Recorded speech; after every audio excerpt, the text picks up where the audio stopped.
Hey everyone, welcome back to the channel. Today, we're diving into a super handy topic: how to use two cards on Amazon in 2025. Whether you're splitting a big purchase between a credit card and a debit card, or combining a gift card with another payment method, Amazon's updated features make this easier than ever. This can help you manage your budget or maximize rewards, so let's jump right in.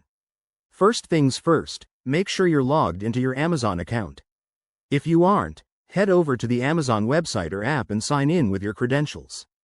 Once you're in, start by adding the items you want to buy to your shopping cart, just like you normally would. Browse, select, and add to cart. Simple. Now, when you're ready to check out, go to your cart and click on Proceed to Checkout. On the payment page, you'll see a section for payment methods. Look for the Split Payment option. It's a new 2025 feature that lets you divide your total cost across two cards. Click on that to get started. Next, select your first card from the drop-down menu or add a new one if it's not saved. Enter the exact amount you want to pay with that card. Then, add your second card. Again, choose from saved options or enter details manually, and allocate the remaining balance to it. Double-check that both cards are valid and have enough funds to avoid any issues.